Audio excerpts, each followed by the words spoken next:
Welcome back. We got another episode of Let 'Em Ride for you, presented by The Guy Boston Sports Channel. We're going to be going over the two-game WNBA slate for Wednesday, July 17th. We're going to break down and analyze both of those games and talk about which way that I'm leaning as far as the points and the spread. And then any plays that I put in for those games, I will have listed down below in the pinned comment. So don't forget to check back in. That way you don't miss out on any of those. And then let's recap our picks from last night before we dive into these games here. We did end up taking the Storm minus the 9.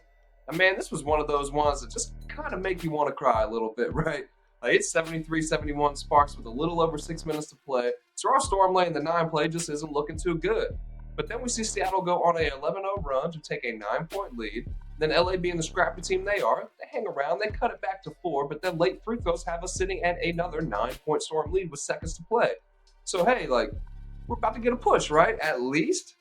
Nah, man. Azurá Stevens decides she wants to knock in a meaningless to the game 3, but one that was not meaningless to our play here, obviously. And we don't cash, we don't push, we don't get nothing, man. We just get that dreaded red X, unfortunately. And then we took the Sparks team total under 76.5. The Sparks finished at 83 on this one, so just kind of a bad read on a play that felt good for real. Sometimes you look at all the numbers, guys. Sometimes everything is screaming for it to go one way, and then reality sets in, and it goes the opposite. Sometimes I feel like we might overanalyze and overthink these things, and that might have been the case in this one, because everything was screaming Seattle defense, Sparks inconsistencies.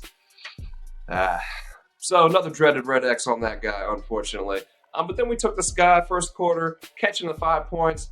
Now this one we needed, man, because no one wants that dreaded reverse 0-3 sweep, right? And not on my first night on the Guy Boston channel. Come on, man. We can't be having that. So a nice little hit here at the end of the night that helps us finish with 1 dub at least. 1-2 on the night. And the one solace that we can find here is that that was our best odds play out of those 3 picks that we threw up there. So lose a little bit unit-wise, but nothing that's going to do us in, right? Because this is why we only throw our best plays out there, the ones that we are most confident in. And this is why we bet responsibly, because these losing nights, they will happen, unfortunately. And it's just about being able to withstand them as opposed to being good enough to avoid them. If you can find me that person that's good enough to avoid them, man, let me know, because he needs to be making some videos and we need to be tailing him. But with that said, guys, we are still up 6.5 units on the year. We are sitting at a 35-29 overall record. So we do look to improve. It's nothing to be too upset about, but it's nothing to write home about either. We're going to get a little bit better here. So let's look at these games for today. Let's see if we can't break into that winning column here tonight.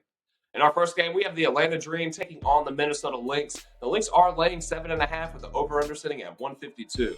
The Dream, they're going to be on the road for the second straight and their final game before the Olympic break. And they've lost 10 of their last 11 now, 7 in a row, but they are 5-2 to the number during this current losing streak. The Lynx are at home for the second straight, and they're coming in having lost 4 of their last 6, covering in only 2 of their last 8. Kubai, Amir, Canada, they're all out for Atlanta, but Ryan Howard has been left off the injury report, and it appears she will be available for the first time since injuring her ankle in a June 16th loss to Minnesota. They lost that one by 13 in Minnesota, and then they lost at home in late May to the Lynx again by 13. But Minnesota had Nafisha Collier available in those meetings, and they have gone just 2-3 since she went down. Now, she is listed as day-to-day, but I don't know. I don't see why Minnesota risks putting any more strain on that foot with just 1 game left before the month-long Olympic break. Now, Fee is on Team USA as well, so it's going to be interesting to see if she tries to play or if she takes time off to heal up. But I don't know. I just don't see why they rush her back for this 1 game here before the break. Looking at things from a matchup standpoint, though, over the last 5 games, the Dream and the Lynx rank last and second to last, respectively, in offensive rating. A middle of the pack defensively 5th for Minnesota and 6th for Atlanta, with Atlanta sitting at 11th in net rating and Minnesota 8th. The Dream for much of the season have been more interior focused, but over their last 5, we've seen them almost abandon the perimeter, attempting and making the fewest threes and shooting them at the lowest percentage in the W. The Dream are dishing out the fewest assists while generating the most turnovers per game. Not a good look, right? They are making the 3rd most shots from inside the restricted area and scoring 57% of their points from the paint. That's second to just the Sky. On the season, the Dream have been one of the better teams from the mid-range. They're hitting the most shots at a 5th best 37%. While the Lynx have held opponents to just 31 points per game from the paint over their last 5, That's good for the third in the W. They are allowing the second most makes from the mid-range at the highest shooting percentage.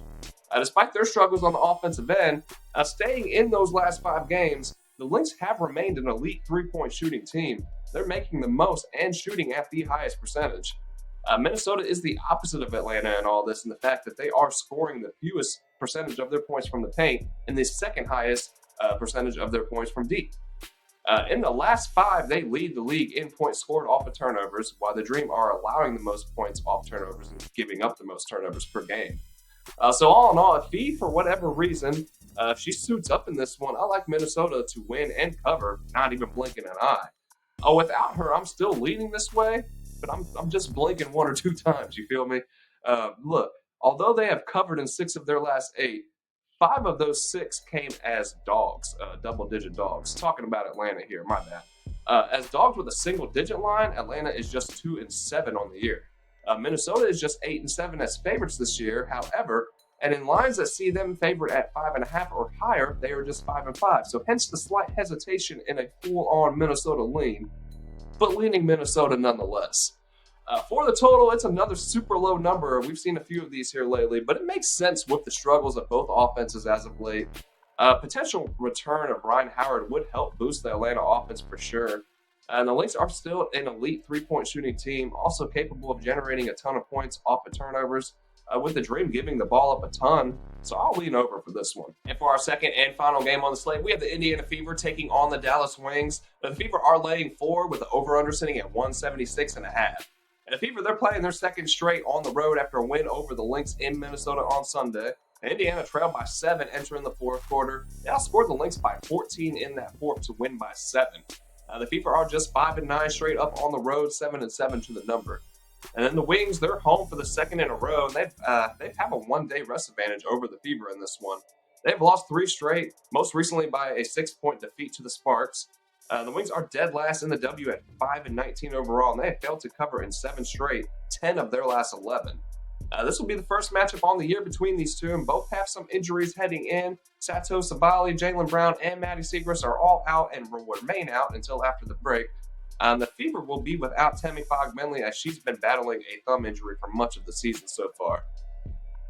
Over the course of the season, these have been the 2 worst defenses, with Indiana sitting at 11th and Dallas dead last at 12th. Indiana has a ranked 7th offense, Dallas 8th, with the Fever having a net rating good for 9th, and Dallas is also dead last in that regard. The Fevers, they started the year 1-8, and they have since gone 10-6, and that's behind the court vision of Clark. She's really catapulted this renaissance, and just really the fact that the Fever just did not have any time to practice and gel as a team at the beginning of the season. Everything was just cram-packed in. They played, I don't know, I can't remember how many games it was in this first 2 weeks. It was just insane. That they were at 12 games while a lot of teams were still at 7 or 8, just total games played. The schedule making didn't make a lot of sense. It was pretty much the league trying to push Clark out there to the masses, I think. But anyways, behind her court vision, and then the inside-out presence that we've seen from Aaliyah Boston, Melissa Smith, and then Clark and Kelsey Mitchell, it's turned this into a dangerous offense, and it's been really, really fun to watch. Clarkson is averaging 18 points, 6 rebounds, and 11 assists per game over her last 8. And then in their last 5, the Fever are hitting the second most shots from the restricted area and scoring the second most from the paint, while the Wings are giving up the most points in the paint in that same period of time.